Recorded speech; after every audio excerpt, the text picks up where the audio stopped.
Il s'enflamme, il s'insurge, il parle avec émotion. Benoît Dutrisac, aussi divertissant qu'édifiant. C'est un sujet intéressant. Ça marche bien, là. Et il avait un plan. C'est pas grave, c'est pas dangereux. Quel est le plan? Tout n'est pas parfait. Je sais pertinemment qu'il n'y en a pas de plan. Jean-Charles Lajoie. Et boy. Ah oui? Qu'est-ce qu'il y a? Je sais pas. Regarde pas Radio-Canada. Ça te choque à chaque fois. Regarde C'est pas choquant. C'est quoi? C'est le numéro de teinture qui va pas? Probablement. Notamment. C'est pas ça. C'est pas ça. Puis, Ouais. Les hommes, un numéro de teinture, ça marche jamais, hein? Ni les momoutes, d'ailleurs. Non. Il n'y a rien qui marche. Non, Faut s'accepter tel qu'on est. Mais y a-tu quelqu'un qui est au courant qu'un dentiste, ça marche, par exemple? Je dis ça, je dis rien, là. Ah, t'es méchant. OK. On l'a pense perdu. ça? Hein? On l'a échappé. Où ça? Ça fait longtemps qu'on le sait, là. On en parle, toi et moi, ensemble régulièrement. La lente dépossession, l'assimilation, l'aplaventrisme, la soumission, l'acceptation du petit pain, on fera jamais de sandwich pour tout le monde. Moi, j'ai grandi à une époque où Montréal se tenait debout. Ouais. Montréal rêvait grand, c'était la ville des grands projets d'infrastructure, c'était la ville des grandes réalisations, l'Expo, les Jeux olympiques, le métro, les expos, le métro. Ouais. Montréal était la métropole, elle est devenue la métro-pauvre. Ouais. On a été dépossédés. Les Ontariens ont dit, ça marche pas. Wow, le petit poil. Où ce petit poil, l'évêque? Ouais. On est dans le trouble. Puis ils vont partir tout seuls, puis ils ont tout. Amène les sièges sociaux ici. Exact. Amène-moi les sièges sociaux ici. Fait longtemps qu'on parle de ça, on le sait, on refera pas l'histoire, elle est écrite. C'est largement documenté. Mais à cette époque-là, Benoît, t'avais des superstars du football américain qui signait des contrats avec les Alouettes de Montréal, venaient jouer au Canada. Vince Ferragamo, pour ne pas le nommer, avec son manteau de fourrure, parce qu'il dit, je m'en vais jouer au Nord. Il paraît qu'il fait frette en cochon.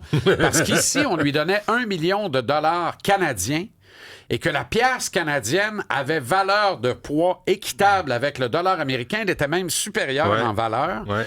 Et que l'autre bord, il gagnait 250 000 piastres américains. Fait qu'il disait, je m'en vais à Montréal, c'est là qu'il y a le moton. Puis Nelson Skalbania régnait sur le football canadien avec les Alouettes qui pensaient haut, qui pensaient fort, qui rêvaient grand, qui étaient donc beaux, tabaslac. Puis c'était extraordinaire. À une époque où les Expos pouvaient rêver de championnat, à coup de Steve Rogers, de Scott Sanderson, de Gary Carter, hey, le kid, André le Hawk Dawson, Timmy Lafarine Reigns dans le petit gant avant de voler le deuxième. Ellis, j'ai mal à la fesse, Valentine, arrête de fourrer à nuit. Tu joues à balle, Armand. Tu joues 162 games dans les... Couche-toi le soir. Ouais, mais sa moyenne de bâton était très bonne. Ben oui, il paraît. Oui, certaines me l'ont raconté. C'est vrai. Peut-être même certains soirs. Pourquoi pas? Probablement qu'ils ne savaient plus. C'est pas à nous de juger. Pas à nous de juger. Tu dis, toi? On est ouvert. Nous, on est très ouverts. Aux commentaires. Puis Hawaii, le cognac. Oui. Amène-les, par exemple. Amène la bouteille, parce qu'on se parle à midi. Là. Oui, je t'écoute. Alors, moi, là, ça, là, j'ai aimé ça. À cette époque-là, là, si les règlements de la Ligue nationale de hockey avaient existé comme ils existent aujourd'hui, peut-être qu'un gars comme Wayne Gretzky, plutôt que d'être cavalièrement vendu aux Kings de Los Angeles de Bruce McNall pour payer les dettes de jeu du propriétaire des Oilers, Peter Pocklington, parce que la vraie vérité, c'est ça. Wayne Gretzky aurait jamais dû changer d'adresse. Changer d'adresse parce que Pocklington croulait sous les dettes de jeu, est en train de tout perdre ses business et son club de hockey. Fait que le 20 millions gentiment offert par les Kings a épongé la dette de monsieur. 20 millions, c'est rien aujourd'hui, c'est des chaussures. À l'époque, c'était gros en cochon. Là. On est dans les années 80. Là. On sort de la crise et on essaie de se remettre en selle, là, collectivement. À cette époque-là, si la même réglementation qu'aujourd'hui avait existé, Wayne Gretzky aurait eu droit à un moment donné peut-être à l'autonomie complète à l'expiration d'une de ses ententes contractuelles avec les Oilers. C'est exactement la situation dans laquelle se trouve Connor McDavid actuellement. À cette époque-là, Connor McDavid, là, Benoît, les Oilers, les mêmes Oilers. Okay. L'an prochain, il écoule la dernière année de son contrat de 8 ans à 12 millions de dollars par année. C'est le meilleur 12 joueur... 12 millions par année? C'est le joueur le plus électrisant sur la planète. C'est le meilleur joueur de hockey au monde. 100 millions. Et certains disent le meilleur joueur qui a jamais existé. Là, il y a 100 millions. 8 x 12, 96. 96 millions, exactement. Puis la prochaine entente, Benoît, va être à 16 millions par année minimum. Alors, qu'est-ce qui arrive quand tu peux être libre comme l'air en juillet 2026? Tu t'appelles Connor McDavid. En juillet 2025, tu dis aux Oilers, donnez-moi un nouveau contrat de 8 ans, je reste ici. Ou tu dis, ça se peut que. Ah non, il attend la dernière minute pour signer le contrat. Je peux jouer où je veux dans la Ligue nationale. Dans les surprises. Puis faire de la surenchère. Fait que les probabilités sont de fortes à très fortes que les agents de Connor disent aux Oilers, à l'issue de la saison, nous autres, on va tester le marché dans 1 an. On préfère être transparent et vous le dire. Ça permet quoi? Ça permet d'orienter la suite des choses. Fait que là, ça permet à McDavid de dire aux Oilers, si vous voulez faire un deal, on va travailler main dans main. Fait que là, les Oilers, plutôt que de perdre McDavid pour rien dans 1 an, ce qui serait une catastrophe totale, diraient, OK, ben, illustre-nous 4-5 clubs, mettons 10, on va essayer d'étirer à 10, où tu voudrais évoluer. On va tenter de compléter une transaction. Il va falloir que tu acceptes de t'entendre sur les termes d'un nouveau contrat de 8 ans avec l'équipe qui va acquérir tes droits. Ça va nous permettre... Autrement dit... Là, attends, excuse-moi. Parce qu'il ne veut pas rester à Edmonton. Ben, il a le choix. Il peut rester à Edmonton, mais il peut aller où il veut dans 1 an. Pour le montant qu'il veut. Tu peux-tu rester à Edmonton dans ce temps-là? Sacramouille. Pas nécessairement. Là. Pas en tout. Tu comprends? C'est pas la destination là, la plus on parle exotique de la ville, Ligue nationale. Là, on parle de la ville. Okay. Exactement. Fait que là, mettons, après, tu peux t'asseoir avec les Panthères de la Floride. Vous autres, les Panthères, là, qu'est-ce que vous êtes prêts à nous donner pour Connor McDavid si, en échange, il va signer un nouveau contrat de 8 ans avec vous autres à 16 millions par année? Et là, les Panthères disent, ça. Tout le monde va donner la peinture après les murs. OK, je t'arrête encore parce que pour sortir du sport, si tu as 96 millions dans ta poche, je sais bien qu'il l'a pas, là, mais tu sais, mettons, il a quel âge, McDavid? 30 à peine. Non, donc, tu as 30 ans, tu es multimillionnaire. Ouais. Là, ce qui te reste, c'est avoir du plaisir dans la vie. Fait que tu vas être dans une ville qui est plaisante. Exact. OK, fait que ça, l'exemple de la Floride. Mais plus succinctement, Benoît, là, c'est pas parce que tu as fait 96 qu'il faut que tu laisses le 16 par année. Fait combien? C'est rendu 122 sur la table. Ben oui. T'as 122, là. Pourquoi tu le prendrais pas? C'est à toi. T'as la santé, t'as les jambes. Non, mais si tu le prends dans une ville qui est plaisante. Exactement. Quand tu sors le soir, puis la fin de semaine. Ouais. Exactement. Puis un cas comme McDavid, tu sais, c'est, oui, la plaisance compte, mais il va falloir que le fric soit au rendez-vous. Okay. Si Floride dit, nous autres, on va pas plus loin que 10, McDavid va dire, hey, m'enlève à Vegas. Alors, l'idée là-dedans, c'est que faisant ça, tu orientes le débat et tu choisis ta destination. Donc, McDavid est content. Les Oilers perdent pas tout. Ils sont fâchés, il s'en va, il pleure son départ, mais ils ont un blockbuster, une transaction blockbuster qui leur permet quand même de continuer d'avoir de la progression et d'avoir une équipe intéressante, bien qu'ils perdent le meilleur joueur au monde. Tout ça, là, ça colle, c'est logique, c'est plein de bon sens. Là où moi, je décolle, c'est que là, les manchettes arrivent. Là. La finale commence demain. Elle n'a même pas commencé. La saison n'est pas finie. Là. Larry Brooks, l'influent columniste du New York Post, publie une colonne entière en disant « Connor McDavid et les Rangers de New York, c'est un mariage naturel et réussi. Ben oui. Ça sent ça à plein nez. » Ben oui. Les gros columnistes de Toronto, la vraie métropole du Canada, font la même affaire pour associer McDavid aux Leafs de Toronto. C'est un Canadien ou un Canadien? C'est un Canadien. Et ça, là, Benoît, là, c'est parfait. J'ai pas de problème avec ça. Ouais. Tout le monde fait ce qu'il y a à faire. Absolument. Moi, j'ai grandi dans un milieu où... Ouais, je vois où tu veux venir. Là. Le Canadien de Montréal, c'était la Mecque. Dans un milieu où si Wayne Gretzky était dans la même situation il y a 35 ans qu'est aujourd'hui Connor McDavid, fait longtemps que Yvon, Régent, Bertrand puis les blocs auraient publié toutes les colonnes que les gars de la TV, les filles de la TV, les gars et les filles de la radio sportive, Daniel Rainville, Pierre Trudel, Clacalvase de gang, n'auraient que ça dans la bouche.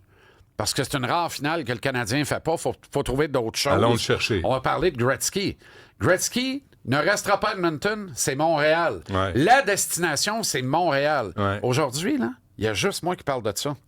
Il n'y a personne dans Confrère Kéry qui parle de ça. Puis personne dans le public qui parle de ça. Puis je veux pas me montrer meilleur que les autres. Je suis défaitiste, une chronique négative ce midi. Parce que... Ça me met en calvaire. Parce que... Parce qu'on est conquis, on a abdiqué, on est assimilé, on lèche les bottes. On est juste content d'être là. On est dans le régime du petit pain. On fera jamais de sandwich pour tout le monde. Ouais. Et je ne sens pas que l'organisation en place nous fait sentir qu'on est grand, qu'on est beau, qu'on est fort, puis qu'on peut rêver du meilleur. Et pourtant, qu'on mérite ça. Et pourtant, la dernière fois que j'ai regardé Forbes, il y a quelques semaines à peine, la plus belle valeur au livre d'une concession sportive de hockey professionnel au monde, Rangers de New York. Deuxième, Leafs de Toronto. Troisième, tout juste derrière les Leafs, Canadiens de Montréal, puis le reste de la bunch loin derrière. Alors, financièrement, on est encore dans le portrait, mais on le dit pas à personne. T'as quoi on se trouverait beau? T'as quoi on recommencerait à se peigner comme du monde? T'as quoi on recommencerait à rêver? À être fier de T'as quoi on recommencerait à être fier et à rêver grand? Ouais. On n'a plus le droit. Ouais. On ne s'attribue plus ce droit. Et ceux qui mènent, là, ils sont contents qu'on ne s'attribue plus ce droit. Ils n'ont pas le goût qu'on se remette à rêver parce qu'ils disent, s'ils rêvent puis ils sont fiers, ça se peut qu'ils s'en parlent entre eux autres. Puis s'ils s'en parlent entre eux autres, ça va décupler le sentiment de rêverie puis de fierté. On demande puis ça, des ça va résultats. soulever une montagne. Ouais. Puis on veut pas d'un nouveau refus global. On veut pas d'une nouvelle révolution tranquille. On veut certainement pas d'un nouveau référendum sur la souveraineté. Tu vois que tout est politique. Hein? Mm-hmm. C'est plate. Là. Je m'excuse d'être négatif à midi, mais on l'a échappé puis on a perdu. On n'a pas le droit. Est-ce qu'il est trop tard? On n'a pas le droit. Ben, moi, là, je me fais le porte-étendard, puis c'est pas le mien, McDavid. Là. Nathan McKinnon, là, je serais debout sur le bureau. Là, je vais me garder une gêne, c'est McDavid. Je l'aime un petit peu moins que l'autre. Mais je respecte ce qu'il est en train de faire. Là. Ça se peut qu'il gagne la coupe. Puis je pense qu'il va gagner. Puis tu sais quoi? Je l'espère en plus. Mais moi, je me fais le porte-étendard de dire si Montréal ne peut pas rêver de Connor McDavid, là, tout aussi bien de faire ma shop. Arrêtez d'avaler les couleuvres puis le Kool-Aid bleu, blanc, rouge. Là.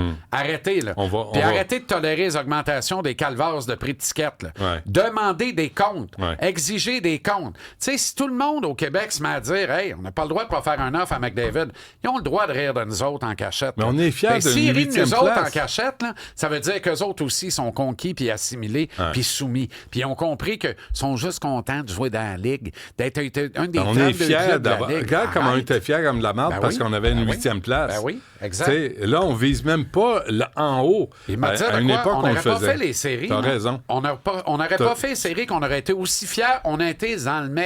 Ah oui. En comptant, on a été dans le mex. Ben ouais, on se satisfait des restants, des rogneux. Alors, à une autre époque, là, Gretzky, là, on y croirait vraiment à Montréal. C'est vrai. Là, moi, je le dis, puis je vais être le clown de service, évidemment, parce que c'est une pure hérésie. Fait 15 mois que je dis que Sidney Crosby va finir par changer d'adresse. Faut qu'on soit sur la ligne de feu, on peut pas l'échapper. Là, ça fait 2 mois que d'autres ont commencé à dire « Ouais, ça pourrait faire de l'allure. » Les 13 premiers mois, tu mangeais de la merde, moi? As-tu vu le gros colon qui dit Crosby à Montréal? Ben oui, les gros colons. Ouais. Ben oui. Ouais. Alors, nous sommes tous collectivement des gros colons. On manque d'ambition. Mais il y a une affaire qui est claire. On n'a plus d'ambition. On n'en a plus du tout. On est content d'être là parce que il n'est plus question de clôture Frost dans le vieux forum avec les pauvres à calotte qui chiquent la gomme du beau-frère tu sais, à une pièce le ticket, place de bout, puis que l'autre bord de la clôture Frost, là, 8 pouces plus loin, plus un escalier, t'as les chapeaux fédéraux, les manteaux de fourrure, les sièges, tu sais, t'as un siège assis, t'es content. Comme dans les années 50. Puis là, ça regarde la plèbe dans le temps de Maurice. Ouais. Mais Benoît, c'est exactement la même calice d'affaires aujourd'hui. Sauf que la clôture Frost a été remplacée par le pit en haut. Par le pit en haut, mais par un confort quotidien. Ouais. C'est plus insidieux aujourd'hui. Tu sais, tout le monde a accès aux technologies, un char qui a de l'allure, tu sais, un toit sur la tête, un restaurant à la chaîne, à la limite, une fois de temps en temps. Une carte de crédit. Puis une carte de crédit pour mieux la remplir. Puis une coupe de job sur la slide payant en lousse pour être capable de payer les ongles de mesdames. Puis, tu sais, puis maintenant, le samedi soir, on peut se faire une super soirée arrosée qui se termine dans une pétarade époustouflante dans le Lido à la maison, puis ça n'a pas coûté la peau du cul, tu comprends? Ouais. Fait qu'il y a un paquet d'affaires. Fait que c'est le confort et l'indifférence. Ouais. Voilà. Merci Jean-Charles. On te regarde à 17h à TVA Sport.